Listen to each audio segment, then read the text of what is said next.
Davis steps under center. Gibson and McClendon behind him. Davis with motion by Richard. Will give the ball to McClendon. He leaps. Oh, he doesn't get in. He fumbled the football. Carolina holds. The game is over. And Carolina has won the game. Finley to throw. Over the middle, intercepted. Wolford again. Wolford the other way at the 30, the 40. Wolford to midfield. Miles Wolford with the pick. The heels on the doorstep of an enormous victory. Left side of the line. Hood standing to Williams' right. Williams gonna throw. One-on-one. Davis has it. Touchdown. Carolina wins. Carolina is the Coastal Division champion. Bernard fields it at the 26. Heading to the far side. Gio at the 35. Gio is at the 50. No, he's not. Yes, he is. Gio is going to take it for a touchdown. Are you kidding me? Connor Barth for the possible win. Snap, spot, kick away, high enough, long enough. It's good! It's good! Carolina has won the game on a 42-yard field goal by freshman Connor Barth. Good gosh, dirty! This is the Heel Tough Blog Podcast. Hey guys, and welcome into this edition of the Heel Tough Blog Podcast. And Carolina 3-0 after a win over Virginia Tech 56-45 in Kenan Stadium on Saturday. It's the Tar Heels' first win in a ranked versus ranked matchup since 2008. Their first win versus a ranked opponent since the game against Miami back in 2016. And of course, Carolina's first win against Virginia Tech since 2015. So a lot of good things for Carolina, a lot of negative things for Carolina as well, and a lot to talk about here on this episode of the show. But Carolina is 3-0. They get a big win over a ranked opponent, so you got to be feeling good about where Carolina is, at least at the moment, with an unorthodox start to the season. Yeah, I mean, it's hard to come on here and complain about what you saw on Saturday because they came out and your offense finally looked the kind of offense you thought you were going to get from day one. They were, I mentioned last week this should be a run-first offense, and I think they proved that on Saturday. This is a run-first offense, running for over 400 or 399 yards to be exact. So over 400 because they had to take a couple of knees late that took them below 400. Yeah, but it wasn't a complete game. Carolina's got to learn that you got to play 60 minutes. The defense, without Raymond Velasic, you really learned how important he is to this team this year, as they couldn't stop the run defensively. But they still made enough of the plays that they had to make when they needed to make plays to win the game. You finally beat Virginia Tech, who's been a thorn in your side really since they joined the ACC. You got a big win at home for the first time in what feels like forever. And you kind of put your name on the national landscape. You're inside. You came to the game inside the top 10. Now you're, of course, in the top 5 of the polls. I think the polls this year are as irrelevant as any because not everyone's playing, so the rankings are going to be skewed because Carolina isn't the 5th best team in college football. But you made your presence known that you are at least a contender to compete in the ACC this year, which is what you were expecting coming into the year. So you take it. But they've still got a long way to go and a lot to learn from what they did on Saturday. I mentioned it. I mean, it was a game where Carolina's offense was going to work. 656 total yards of offense, 399 on the ground, but allowed 495 yards of offense in the other direction to Virginia Tech. Bringing up Raymond Velasic, I think that's a pretty good place to start. I think everybody was kind of focused on the Storm Duck injury being the one that was going to have the biggest impact on this Carolina team because of just how impactful he was early in the season, how good of a cover corner he's been on the outside. But I think Raymond Velasic's injury, as it was shown on Saturday, is the biggest injury out of the group of guys that are injured right now. Carolina had to go into what was pretty much a 2-4-5 defense, something that you just really don't see a lot of. 2 down linemen for most of the game. They did occasionally throw in Zach Gill, who didn't look bad, but is not quite on the same level as Raymond Velasic. There is a definite drop-off in talent there when Ray's not on the field. But I think that's the biggest thing for Carolina. They've got to find out how soon they can get Raymond Vohasek back, and if they can't, they've got to find a way to get a third defensive lineman that they are a little more confident in, because as we saw with this 2-4-5 defense, it looks like teams are going to be able to run the ball on you a little bit easier, especially inside the tackles. Yeah, they were able to push Carolina around up front pretty much from the second quarter on. They had their way in the run game with Carolina. And we know coming in the year that was the biggest worry for this defense is how do you replace losing Aaron Crawford, Jason Strobrecht. The first 2 weeks against Syracuse and then Boston College, the run defense looked really, really good, allowing like 40 yards a game. Then on Saturday, it kind of got blowed up. You kind of saw the run defense, what you saw when Larry Fedora was here. And Carolina can't be that bad stopping the run if they want to win a lot of football games this year. So they've got to find a way to get around without Vohasek, who probably isn't going to be on the field again on Saturday at Florida State. Not according to Chad Surratt. He says he thinks he's going to be out there. So you've got to, who knows? You've got to get more from Timon Fox. You got to get more from Tamari Fox. And you got to get more from your depth guys. They've got to give you more in the run game than what they're giving you, because you can't just rely on one guy to carry your run defense. But yeah, I mean, it stinks. Football and injuries are part of the game, especially in this COVID-19 year. We know injuries are pile up, and they're already piling up for Carolina. But it was very disappointing to see the inability to stop the run, because Virginia Tech, they were trailing, they made the game a shootout by running the football. You don't see that a lot in modern football, where both teams are scoring a lot of points in the ground game. But that's how both offenses functioned on Saturday, was attacking both defenses in the run game, and both teams couldn't stop it. And so it was kind of fun to watch from if you're like me who likes watching old school football and offensive line play and the running game, it was a lot of fun, but it's also concerning for your defense when that's your biggest issue and it showed up in a big way, even in a big win. Yeah, I don't think there's really too much concern. I think, if you're asking which Carolina defense is going to be the run defense that we see the rest of the year, I think it's probably somewhere in between the first, what we've seen the first three games. I don't think it's going to be as good as it was against Syracuse and Boston College all year, but I don't think it'll be as bad as it was in this game against Virginia Tech. Now, the concern, I think, is when you look at that Miami game later in the year. Miami is going to be, they're going to run an offense very similar to what we saw from Virginia Tech on Saturday. They are going to want to run the ball as much as they possibly can until you show that you can stop it. By that time, you would hope that you would have Raymond Vohasek back. But I mean, as you mentioned, in this season of COVID-19 in 2020, you just really don't know, because you can't get in the training room and try to get as much treatment as you normally could. There's restrictions, so it's not as easy to get yourself back on the field. Hopefully he is able to get back out there. I didn't think Tamari Fox played bad. I think Tamari Fox is, not quite as well versed to play the nose tackle position as Raymond Vohasek was. Vohasek was just, he picked up pretty much right where Aaron Crawford left off. That was hard to do. There's only certain guys that can do that. He had put on the weight. He's got the physicality inside where, Tamari's got some of the physicality, but he's also able to utilize his speed a little bit off the edge. That's why they use him in that 3 technique or 4-eye technique, in the 3-4 defensive end scheme.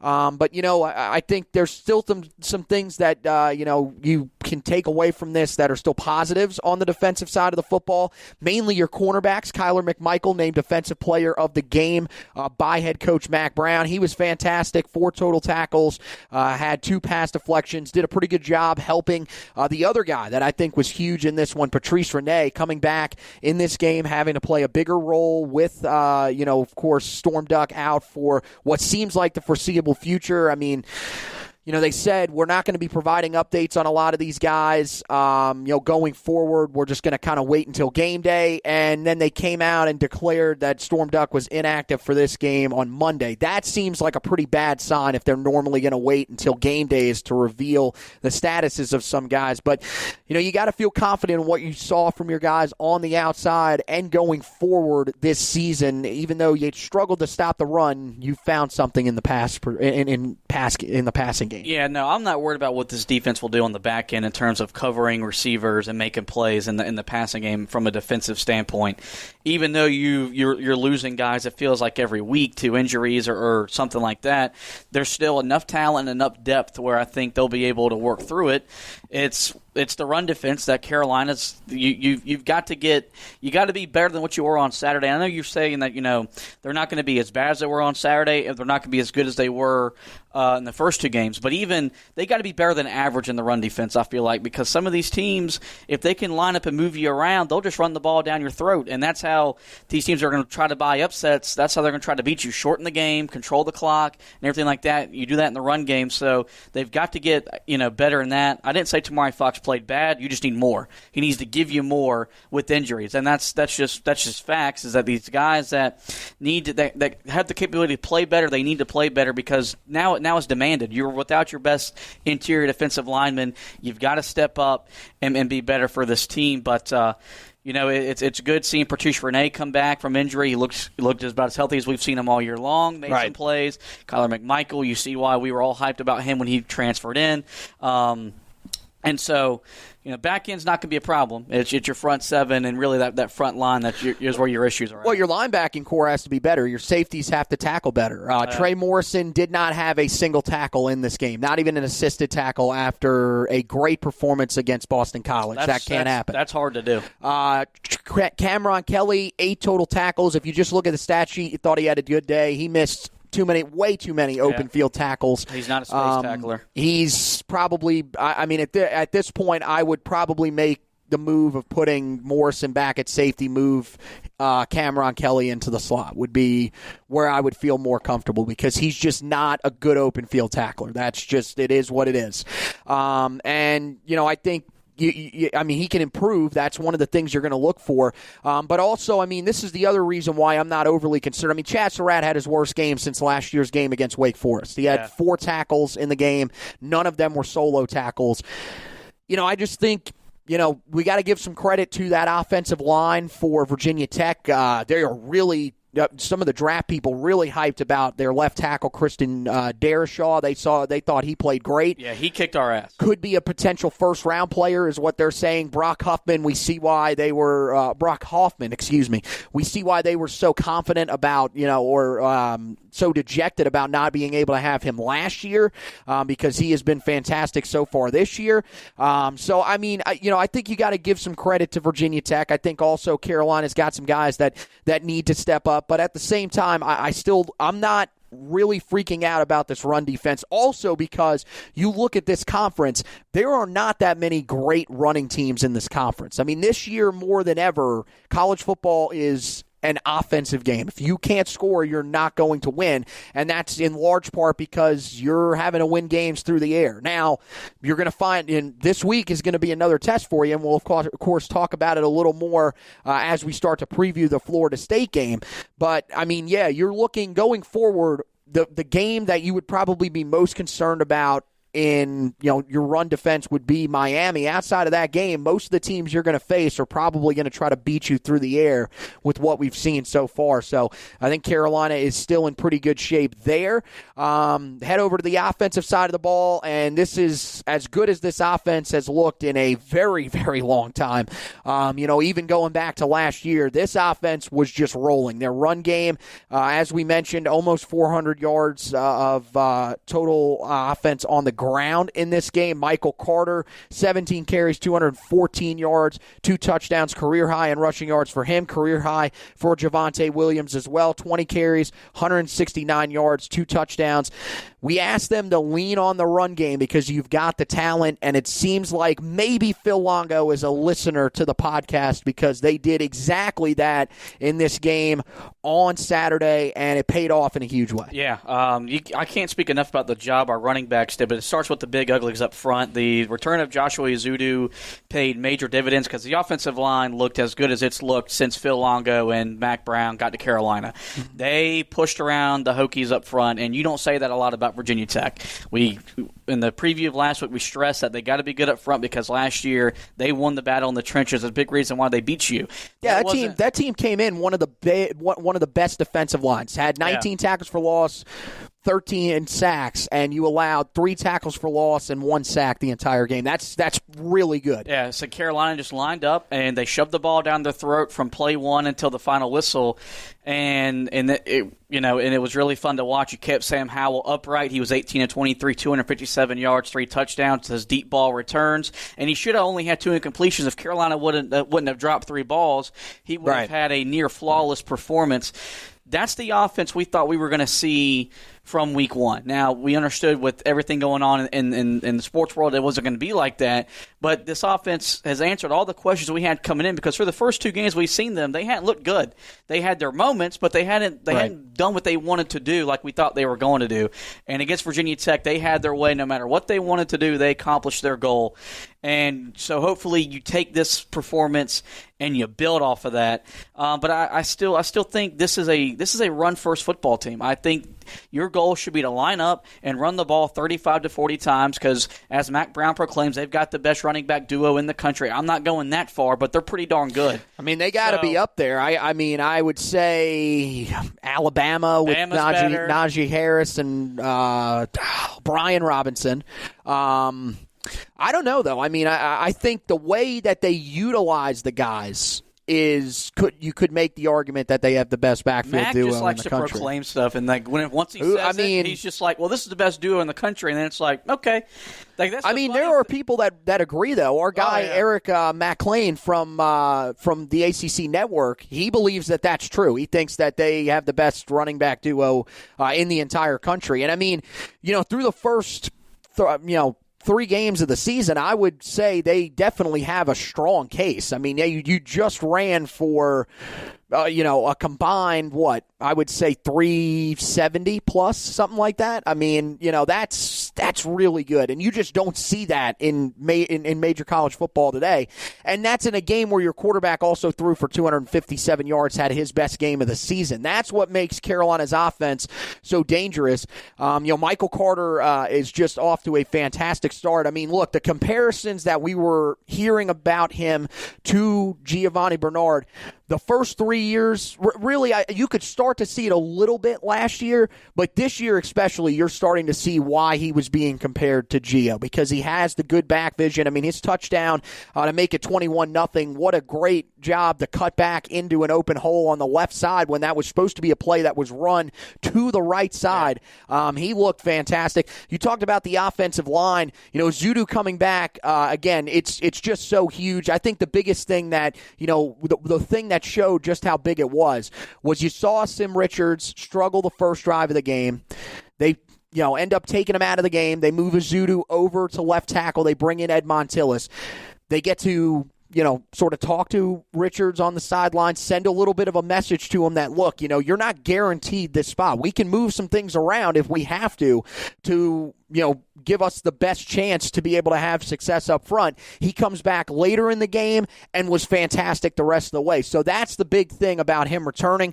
Just as a whole, the unit looked great. I thought McKeithen had his best game of the season. I thought Jordan Tucker had his best game of the season. Brian Anderson was flawless, won ACC Offensive Lineman of the Week. So not much more that you could ask from this Carolina team. Let's got to talk about Sam Howell a little more in depth. I mean, as you said, 18 of 23, probably should have been 21 of 23. No, he should have been. The drops were inexcusable.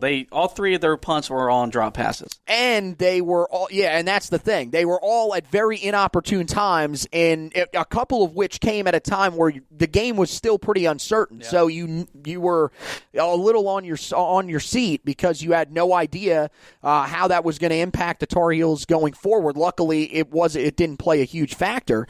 But I mean, he looked as good as we've seen him. I mean, his passer rating of 152.8 was the highest of his career. And we said it. I told you when I predicted the game, I thought he would step up and play about as big of a game as he's played so far in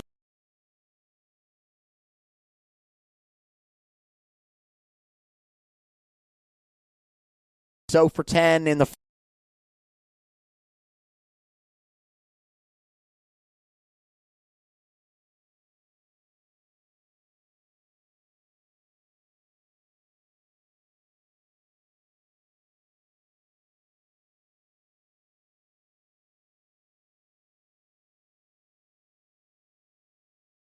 final stretch of the season, he's not going to be a Heisman frontrunner, and that's okay because, frankly, he shouldn't be because this should be a run-first offense, and if Carolina's going to put a guy in the Heisman race, it would be either one of the two running backs. But the thing about him on Saturday was they never forced the ball to go downfield. Every time they took a shot, it was when you had finally set up the time to throw the ball deep. The first 2 weeks, they were forcing the ball down the field. He was making bad decisions. He wasn't reading the defenses. All that changed when you let your running game just dictate how, making your passing game an extension of your run offense. So it was good to see him get the ball to De'Ami Brown, made a tough catch for a touchdown. Yep. You got to focus on the drops because it's more about those timely mistakes are ways that you allowed a team to get back into the game, and sometimes that'll cost you a chance to win because you just can't make those errors in certain junctures of the game, but they were able to withstand it and not let it trip them up. But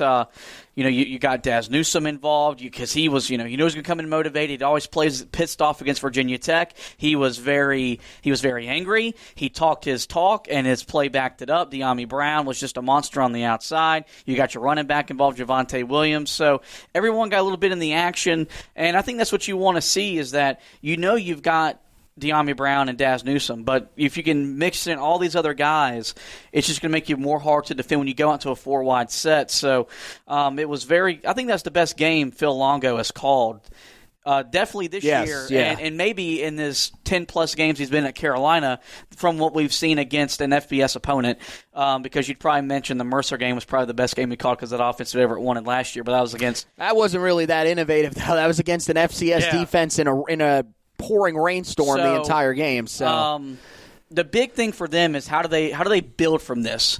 Do you take the next step, or do you get caught back up and, man, we were able to throw the ball deep and that's what we want to get back to doing? Or does he stay true to his roots and they just line up, and as long as that offensive line is getting the push you need to get up front, you run the ball down team's throat? I think you're going to be able to throw the ball down the field a little bit as well in this game against Florida State because they've had some trouble defending long passes throughout the season. I don't think it's something you should force. You should, of course, go through the run game, allow that to open it up, allow the short passing game to open up those deeper throws like you did in this game. But I think it also shows that, again, you face two very good secondaries to start the season. Syracuse, before they lost Andre Sisco, that is a very talented secondary. They've had a lot of success. Boston College, I think, is one of the more underrated ones, especially with how many guys they're able to rotate in. This game, give me all the excuses that you want that they didn't have, the right amount of guys back there. They were missing 3 starters for this game. I mean, I get that Devon Diablo, their starting safety, is a big loss. But, they did have guys out there that they, thought they were pretty confident in. And Carolina took advantage of, when they had the opportunities to throw deep, they took advantage of them. And De'Ami Brown did exactly what he was supposed to do. But I think the main thing that you can look at and say this is why Carolina might be able to have more success throwing deep as the season goes along is the offensive line look better. If they can protect Sam Howell, I think that was one of the biggest things. When he was throwing deep a lot in the first 2 weeks, he had to do it under a lot of duress. In this game, didn't really have to do that, was able to make those types of throws that we're used to. That first touchdown throw to make it 14-0 to De'Ami Brown is the Sam Howell that we're used to. That is a perfect throw. You cannot place that football. You can't place that football any better. So I'm not really concerned about that. It's just, can the offensive line give him the opportunity to throw those deep passes? And as you mentioned, Daz Newsome in the short passing game worked out really well. Second drive of the game, he had already matched his season totals for Carolina. He finished the game. He was targeted 7 times. All 7 times he caught the football, 69 yards. Also had a touchdown in this game. You mentioned it. This is a game where he seems to have a little bit of extra motivation because Virginia Tech pretty much told him, we don't think that you fit with what we want in our offense. He's taken that personally. The good thing is from last year's game, that was able to kind of turn his season in the right direction. I mean, after that, I think 5 of the final 6 games or something like that, I can't remember the exact stat, 100 yards receiving or more. Not saying that's what's going to happen this year because, again, I think right now this team needs to continue to run the football until someone shows they can stop it consistently in consecutive weeks. But I still think that this is a really good sign that your most targeted receiver from a year ago is finally getting himself on track, because there was a lot of concern from the fan base the first couple of weeks that maybe Sam had just kind of tuned him out and was focused on getting the ball to Diami, which I think was a little bit ludicrous, especially with what we saw in this one. Yeah, no, I think he wasn't getting the football because he wasn't open, or Sam Howell liked the matchups better with Diami Brown than he liked the matchup with Daz Newsome. And so we'll see what this does for his season. Does it jumpstart like it does last year and he goes on a tear and becomes that kind of guy that we think he can be, which is a 1,000-yard receiver, double-digit touchdown kind of guy? We're about to find out, but it was good seeing him get involved early, get involved often, and I just love watching him play against Virginia Tech because the emotion that he plays with, and it fed off everyone else, because then you had the cheap shot on Sam Howell. The offensive line went to go beat some ass because they didn't like the hit. So I think second straight time that you've gone to that word here on the podcast in the last 2 weeks. I think that's the thing, is that They all played a little more motivated on Saturday, and I think they've got to bring that kind of chip and that kind of edge every week, because now you're a top 5 team in the country. You're going to have to find ways to motivate yourself week in, week out to stay on top of these teams, because now, believe it or not, you're going to get a lot of these teams' best shot, because now they want to, you're the new kid on the block. They're going to want to take you down. How do you find ways to motivate yourself, because you're not playing against a school that didn't recruit you? You don't know, but it is always fun seeing him in that environment. And it was also, just good seeing him beat Virginia Tech. So it was a fun game on Saturday. It was a weird game, but it was also a fun one. Right. I think it's still one that you should take a lot of confidence out of. I mean, this was a tough game for Carolina. This was the first time that they played an opponent that, coming into the season, most people would think would even make a bowl game. Most people thought Syracuse, Boston College probably weren't bowl-eligible teams if they played a full regular season slate. That seems to, with Boston College, that doesn't seem to be the case. It seems like Boston College is probably better than we thought. But this is a huge win for Carolina in however you chalk it up. There are some things that they've got to improve on as they get ready to turn towards the Florida State game. Before we do that, though, we want to hand out our offensive and defensive players of the game. We'll go to the offensive side first, since we did defense last week. And offensive, again, it seems like these are going to be the two guys we're going to talk about the most. I mean, Sam looked great. Yeah. Definitely has an argument here, but when you set career highs in rushing, we're going to have to give you the top consideration. Both guys with fantastic games, but for the first time this season, it will not be Javonte Williams. It will be our offensive player of the game, Michael Carter. We'll give it to this week. 17 rushes, 214 yards, 2 touchdowns, an average of 12.6 yards per carry, and he finally hit the home run play when Carolina was still needing a play at that moment to make it 56-37. So you got to hand it to Michael Carter. This was just a fantastic game, and what a start to his senior season.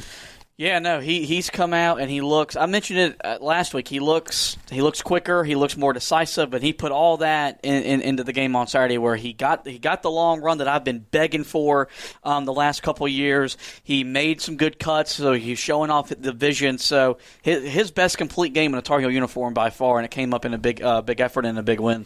Then the defensive player of the game. This one wasn't quite as easy to pick because a lot of the guys struggled, but I felt like you had to go with one of the corners. We're going to go with Patrice Renee. Kyler McMichael had a great game, but Patrice Renee was just fantastic. He allowed 2 catches for 3 yards when he was matched up against their top receiver, Tavian Robinson.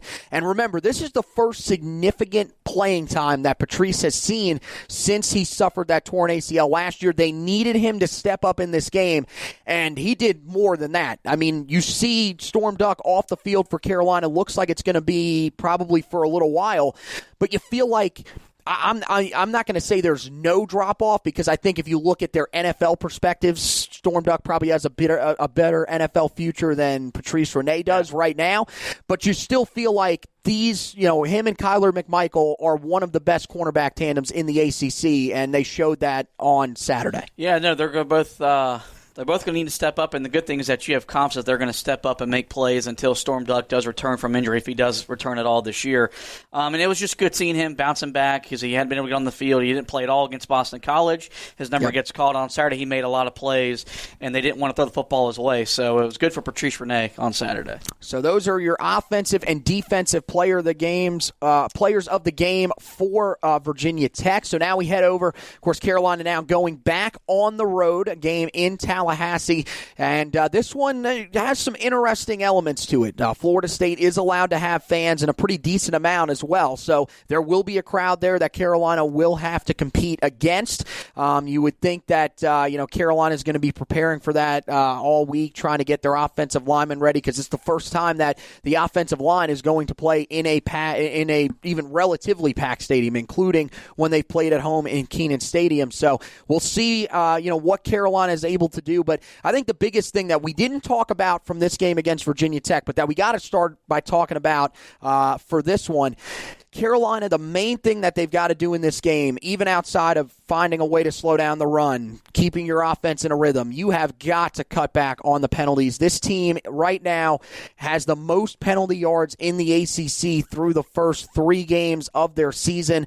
Mac Brown and his staff, that's one area that, while the team has played well so far, they're probably focusing on and trying to get corrected right now. Yeah, this isn't a mentally smart football team through the first 3 weeks of the season. And the amount of penalties and the yards that they're racking up prove that. It's every week where they make dumb, ill-advised mistakes, and they've been able to withstand that. That's an element that if you continue to be bad in that department, you lose games because of penalties. Yep. You don't ever think it, but when you go back and you look at how drives end or how drives get extended when you're on defense or whatnot, those, is a big reason why. So they've got to eliminate the amount of mental errors they're making moving forward. Because I think going into this game on Saturday, I think this game is going to be won before they step on the field. I think Carolina is a better team than Florida State. I think they've got more talent. I think they're a better coached football team. How do they prepare? Because you're a top 5 team on the road against a team that's 1-3, but they're still going to put fans in the stands, and you still don't just go to Doak Campbell Stadium and win relatively easily unless you're Clemson. So you're going to find out a lot about this team's mental toughness on Saturday night on ABC at 7:30. So I think that's the thing coming in is you've got to eliminate those holding penalties you don't need to hold, or those false starts that we seem to have with that set your drives behind. So because you look on paper.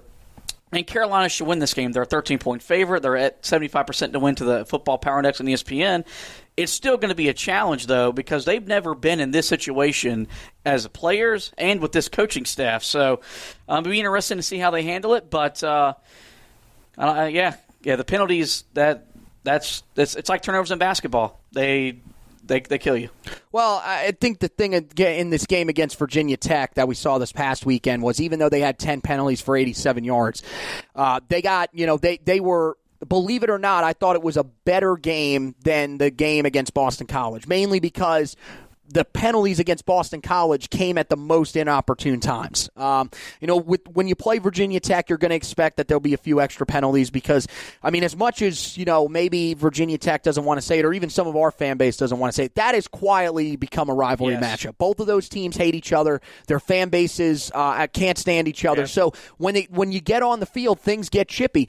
That feels like what this game's going to be like on Saturday against Florida State. I know that Florida State, I'm not saying they're a dirty team, but Florida State likes to play physical. Florida State, they're going to be playing with a lot of emotion. This is a team that hasn't beaten an FBS team so far this year. They beat Jacksonville State, and that was a game where they didn't even look that great. They feel like they have a little bit of confidence now that they've got their starting quarterback situation figured out for the most part. Jordan Travis looked good. Problem for him is he got injured in that game, banged up a little bit, so we'll have to see if he's even going to play in this one. They expect he will.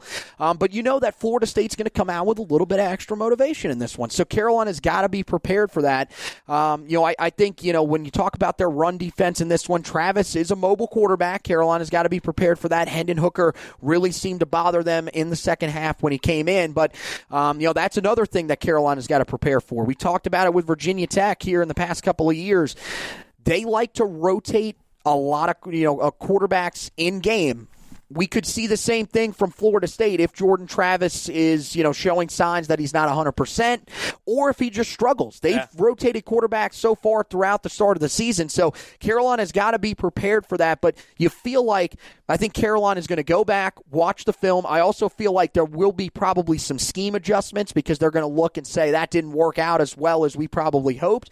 And the biggest thing is you never know. Raymond Vohasek could be active for this game, and if he is, you feel confident that Carolina can slow down this rushing game for Florida State. But I feel like that's going to be one of the biggest focuses for this team on Saturday is can they bounce back against Florida State in terms of what their run defense looks like. Yeah, they're going to have to because I think Florida State will look at the same film that Carolina's going to look at and probably look at it and think we can run the ball against these guys and we can move the ball, make the game easier on whatever quarterback we have in the game at that time. And so, you mentioned Florida State, they're going to come in with a lot of motivation because they haven't won a game against an FBS opponent this year. Mike Norvell still having to win over his fan base, for Christ's sake, right now. Yeah. Trying to win over his players right now. What better way to do that than to upset a top 5 team in the country in your home building? There's going to be a lot riding on this game for Florida State as much as there is for Carolina, just from a program standpoint. So, but I think Carolina will make some adjustments in the way they want to defend the run. If Raymond Vohasek is able to suit up and play, you feel a lot more confident and able to stop the run because he's been your best run defender so far on the season, and it's not even really close. So I think there's going to be some things that are juggling before the game, and then when you get to the game, it's all about the execution. How do you handle playing in your first live crowd? Because that's going to be a factor because you haven't done that yet. You played in front of some fans last week in Kenan Stadium, but they weren't yelling and screaming and making a scene. There will be a scene in Tallahassee on Saturday night, and it won't just be when they bring Chief Osceola out to plant the spear. There will be a fan base. There will be some environment in that stadium. How do you handle that when you haven't done it yet so far this year? You're going to have to find out. But, this is still a game Carolina should win. Yes. But I do think this game will be a lot tougher than what you would suggest going into it when you look at the record and look at how they match up on paper. Well, I mean, look, Tamarion Terry on the outside, also very talented, already off to a great start, 21 catches, 275 yards, and a touchdown. Patrice Renee and Kyler McMichael will probably team together to try to find a way to slow him down in this one. I think the other big thing, we saw it again this past week with Virginia Tech. James Mitchell, their tight end, over 100 yards receiving. Cameron McDonald, the tight end for Florida State, so far this season, 12 catches, 127 yards, a touchdown. He's second on the team, or third on the team in receiving so far this season. So Carolina's got to be able to take away that tight end again. They struggled to do that again this week. They've got to find a way to be able to eliminate that part of the Florida State offense and not make it so easy for Florida State to find that tight end safety valve throughout the game. Yeah, no, you're definitely right. I mentioned that mainly after the Boston College game because that's where they got killed in the pass game, is that's kind of been an issue with Jay Bateman's defense, is being able to take away tight ends. They're still struggling with that right now.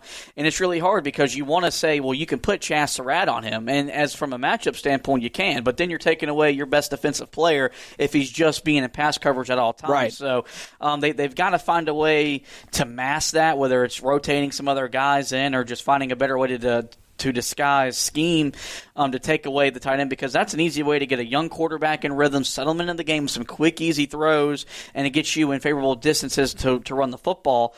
But it's just part of it. You've got to find a way to make the adjustments, to make the plays, and you still feel confident Jay Bateman's going to make the right adjustments leading up to the game, and then in the game to make the defense and put them in the best situation as possible to make plays. And you feel like they're going to be able to get after the quarterback. This Florida State offensive line is still horrible. It's not good. We thought maybe after 3 or 4 years of being bad, this offensive line could take a step forward. Now it's the same offensive line. That's part of the reason why Jordan Travis leads this team in rushing, is because, he frankly has no choice but to come in and run the football, because when he drops back, he maybe has a second or two and he has to make a decision to either tuck or throw it away, because you can get a lot of pressure on him. Carolina's got to be able to do that. That was one thing that we saw the first few weeks of the season now against the team in Virginia Tech that was able to have as much running success as they were. They weren't dropping back to throw as often,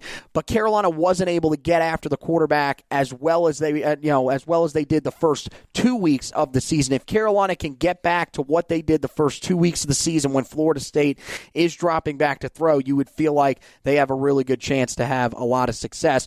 Go over to the offensive side of the ball.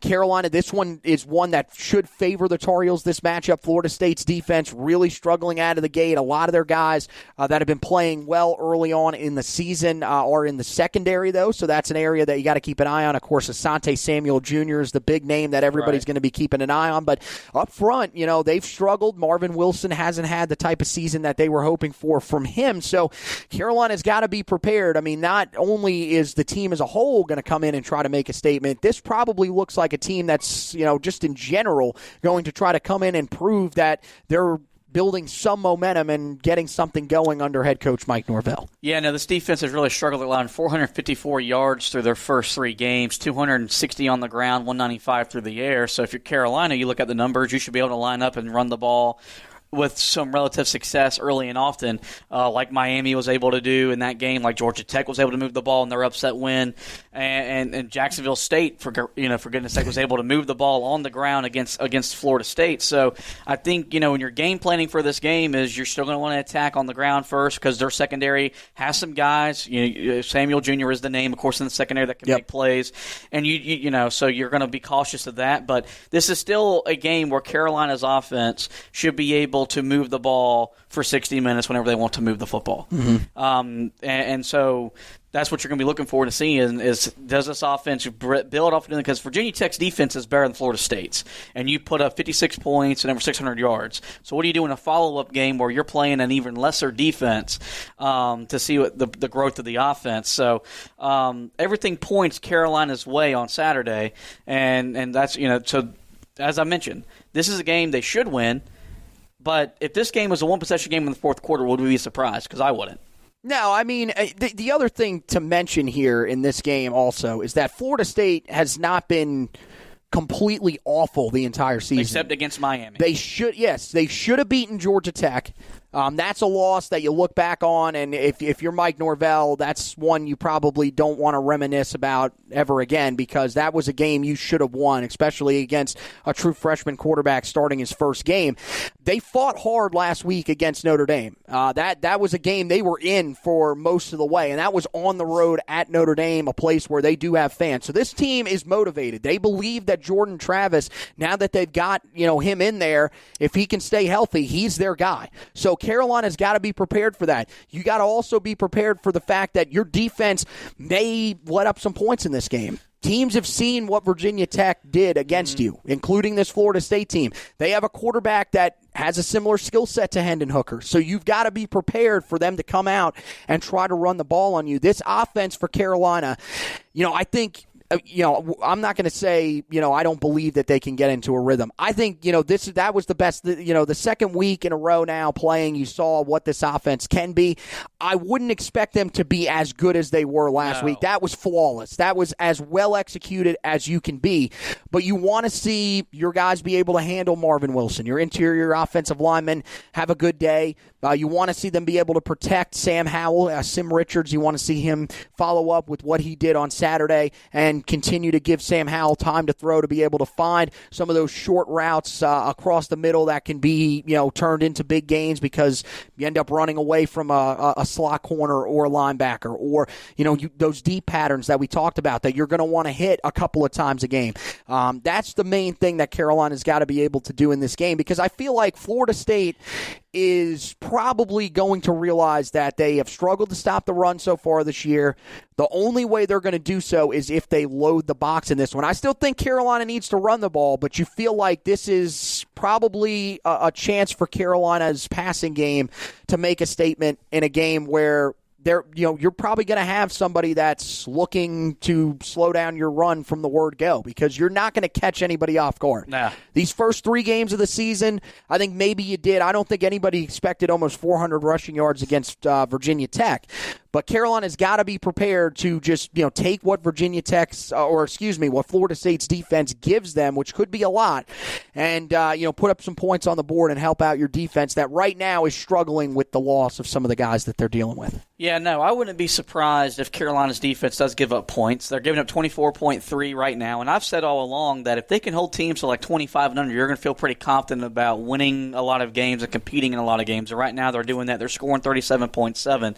So I do think Florida State will have some success. I think Mike Norvell is a very good offensive mind. We've seen that what he's done with at Memphis, and he's trying to install a system with his guys right now in Tallahassee. And he's still got to get his guys to fit his system in there on the recruiting trail. So it wouldn't surprise me if they give up some big plays, they give up some points, but. I guess we're going to go ahead and pick the game. We can go ahead and just transition into that.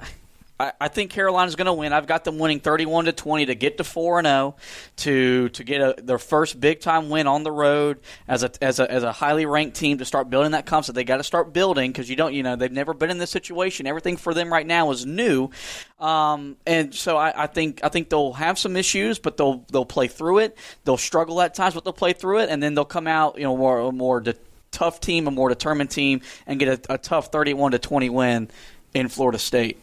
Yeah, I think, this game stacks up well for Carolina. I think, the biggest thing is, for them, slow down Jordan Travis. Yeah. Make them, have some guys on the offensive side of the football that haven't really made plays in their running game so far this season. I mean, they've really been rotating 3 running backs the entire season. Right. You don't have a single guy in your backfield besides your quarterback over 150 yards on the season. So, for Carolina, make, some of the other guys step up offensively. For you, just, try to continue what you did, offensively and keep yourself in a rhythm as you go throughout this game. This Florida State defense is definitely suspect. There's, a reason why there isn't a lot of confidence in them amongst their fan base. So, just take what they give you. I think Carolina will do that in this game. I think they've got the right coach to lead them into this environment.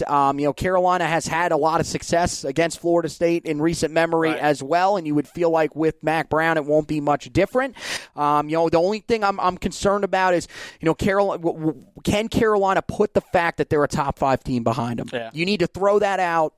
Nobody really cares about that at this point in the season. It doesn't hurt that their head coach has pretty much said that they're not a top 5 team. Right. I mean, that's the thing is that, you can't let that get in your head and say, look, we've got to come out and play our best game. They would try to overthink themselves. I think the coaching staff's got to do that as well, too. Don't get too cute with the scheme and everything like that.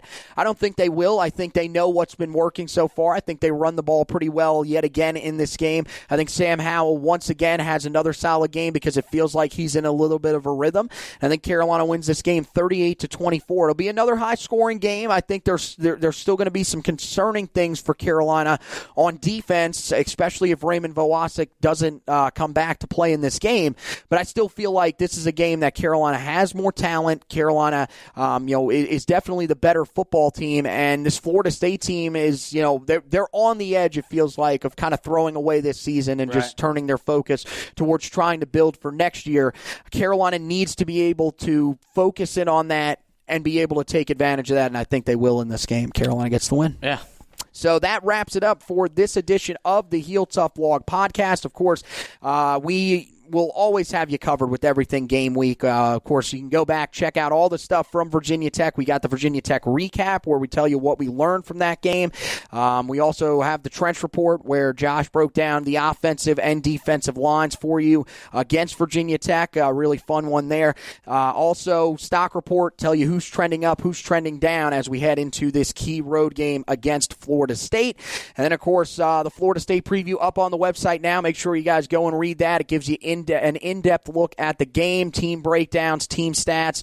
Also got the injury report in there, projected starting lineups, keys to the game, all great stuff that you guys can check out before Carolina takes the field in Tallahassee at 7:30 on ABC. That game was flexed out of the 7 o'clock game on ESPN. And, of course, now going to be on national television, so you guys make sure that you check that out. Of course, we also want you to check out the podcast every time that we have an edition, so make sure that you like and subscribe to the Facebook page, or like and follow the Facebook page, I should say, so that you get a notification whenever we put out an edition of the podcast. Of course, we are going all video now, so you guys will be able to check all that out. Of course, we'll also still have everything on the Spreaker app as well for all those people listening on the Spreaker app. We want to thank you guys for sticking with us. Of course, make sure that you rate, review, and subscribe to the podcast because, you want to be able to get all these great editions in your podcast library. That's what happens when you subscribe, when you rate and review. That'll move us up some of these rankings on some of these podcasting websites so that you guys,